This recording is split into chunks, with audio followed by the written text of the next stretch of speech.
കോടികളുടെ നിക്ഷേപ തട്ടിപ്പ് നടത്തി മുങ്ങിയ പത്തനംതിട്ട തെള്ളിയൂരിലെ ജി ഫൈനാൻസ് ഉടമകളുടെ വീടിന് മുന്നിൽ നിക്ഷേപകരുടെ പ്രതിഷേധം. പണം തിരികെ ലഭിച്ചില്ലെങ്കിൽ ആത്മഹത്യയല്ലാതെ മറ്റു മാർഗങ്ങളില്ല എന്നാണ് നിക്ഷേപകർ പറയുന്നത്. നൂറുകണക്കിന് പരാതികൾ വന്നിട്ടും ജി ഫൈനാൻസ് ഉടമകളെ പോലീസ് അറസ്റ്റ് ചെയ്യാത്തതിന് പിന്നിൽ ഉന്നത ഇടപെടലുണ്ടെന്ന ആരോപണവും ഉയരുന്നുണ്ട്. നിക്ഷേപ തട്ടിപ്പ് വാർത്ത 24 ആണ് പുറത്തു കൊണ്ടുവന്നത്. $1,000 പൈസയാ.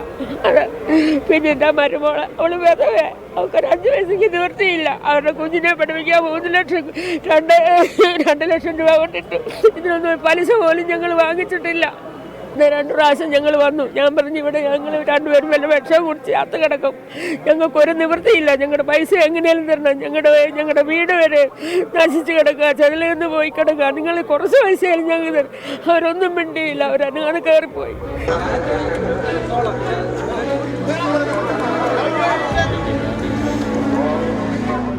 ഏതാണ്ട് 500-ലധികം നിക്ഷേപകർ ഇതിന് തൊട്ടപ്പുറത്ത് വന്നു നിന്നു കഴിഞ്ഞു. ഇനിയും കൂടുതൽ നിക്ഷേപകരുണ്ട് എന്നാണ് പറയുന്നത്. ജി ഫിനാൻസിൽ മാത്രം വിശ്വസിച്ച് നൂറുകണക്കിന് ആളുകളാണ് ഇവിടെ പണം നിക്ഷേപിച്ചത്.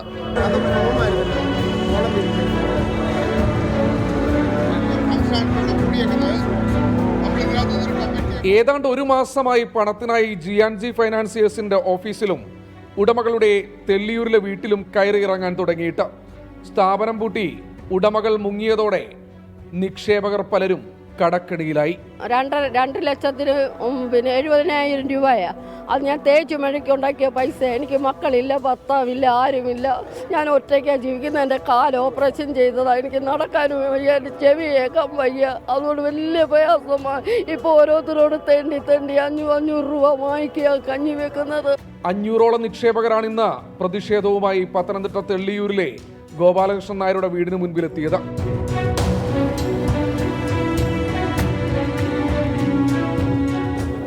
$2011 ഞാൻ ഇതുവരെ ചോദിച്ചു ഒന്നുമില്ല. ഇന്ന് ആദ്യമായിട്ട് വരിക. എല്ലാവരും പറയുന്ന കേട്ട് വന്നതാ. പൈസ എങ്ങനെയും കിട്ടിയാൽ മതിയായിരുന്നു എന്നുള്ളതേ ഉള്ളൂ, അല്ലാതെ ഒന്നും പറയാനില്ല. തൊഴിലുറപ്പിന് പോവാ. ആരുമില്ല, ഞാൻ തന്നെയുള്ളൂ. ഭർത്താവ് മരിച്ചുപോയി, ഒരു കുഞ്ഞേ ഉള്ളൂ. കണ്ണൂർ കല്യാണം കഴിച്ചേക്കുക. തുടർന്ന് നിക്ഷേപകർ പ്രതിഷേധവുമായി കോയിപ്പുറം പോലീസ് സ്റ്റേഷന് മുൻപിലും എത്തി.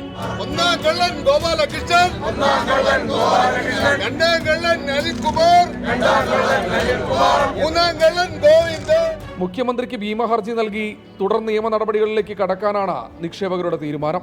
അടുത്ത ദിവസം SP ഓഫീസ് മാർച്ച് നടത്താനും ജി നിക്ഷേപകർ തീരുമാനിച്ചു കഴിഞ്ഞു.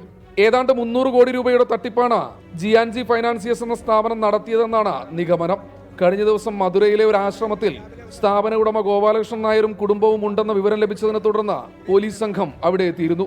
പക്ഷേ പോലീസ് എത്തുന്നതിന് മുൻപ് ഇവർ അവിടെ നിന്നും കടന്നു കളഞ്ഞു. അതേസമയം ജി ഫൈനാൻസിയേഴ്സ് ഉടമകളുടെ മുൻകൂർ ജാമ്യ ഹർജി ഇന്ന് ഹൈക്കോടതിയിൽ എത്തിക്കഴിഞ്ഞു.